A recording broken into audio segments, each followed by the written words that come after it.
You are told you have a choice: be feared or be loved. This is a false dichotomy. The real choice is between depth and simplicity. Fear forces observation. It compels others to study you, to model your actions, to invest mental energy in your motives. This grants you psychological mass. Love, or its facsimile, likability, invites simplification. You become an easy label, a known quantity, and what is known is ultimately discounted. The fourth law is this: to be feared is to be fathomed, to be loved is to be simplified. Your power lies in which of these you strategically elicit.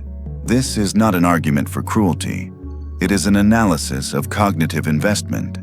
Fear, or more accurately, a respectful strategic intimidation, is cognitively expensive for your opponent. They must pause, they must calculate, they must ask, what will he do? This hesitation is your territory. This mental space you occupy is power. Conversely, to be loved, or purely likable, is to be categorized. He's a nice guy. She's so agreeable. Once categorized, you are predictable. Your reactions are assumed. Your depth is denied. In strategy, predictability is fragility. The master does not seek to be hated or adored. The master seeks to control the perceptual lens. Sometimes you must be an inscrutable equation to be solved. Other times, a harmless, open book. But understand the currency. One demands engaged thought. The other invites passive dismissal. In the court of Louis XIII, power was a kaleidoscope of favor, birth, and blatancy. Then came Cardinal Richelieu. His power did not come from the king's love. Louis was often resentful of him. It came from making himself the indispensable, unfathomable engine of the state. Richelieu cultivated calculated opacity. His intelligence network was pervasive but unseen. His reasons were logical but rarely personal. He was neither a traditional noble to be rivaled, nor a jester to be loved. He was a function, the mind of France. To oppose him was not to oppose a man, but to oppose the cold, complex logic of raison d'etat, reason of state. Cinq-Mars was loved and thus simplified. The court understood him, a vain, ambitious youth. His moves were predictable. Richelieu, who fathomed the deep currents of power, parsed him as a simple problem and removed him.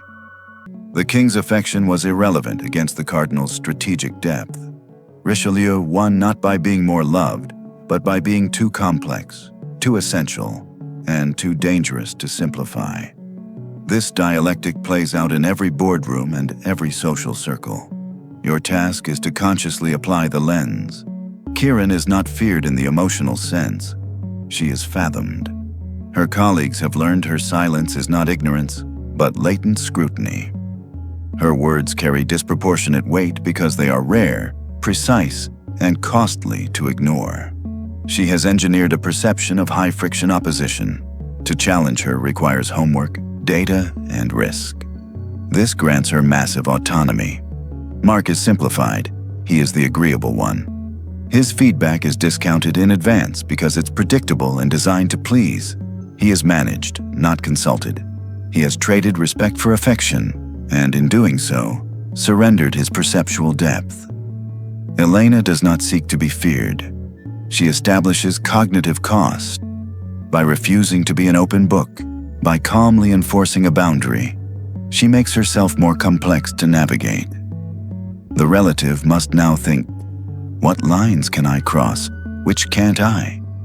This friction creates respect. Tom, seeking to be loved or pitied, offers all his complexity for free. It is then simplified into a caricature, the dramatic one.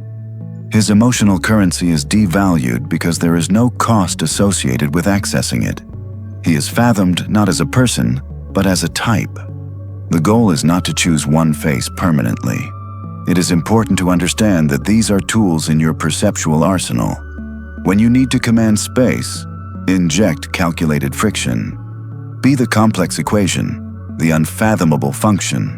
When you need to disarm or observe, Allow yourself to be simplified, to be underestimated.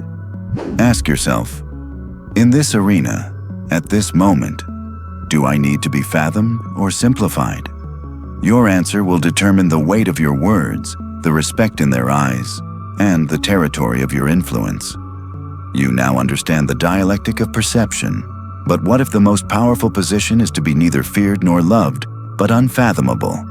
This is part 4 of Power Dynamics 2, The Architect's Code. If you haven't seen part 3 on chronological leverage, master that first. Subscribe and turn on notifications. In the next video, we explore the principle of strategic ambiguity. In the fog of their certainty, your silence becomes a fortress. Learn to weaponize the unknown.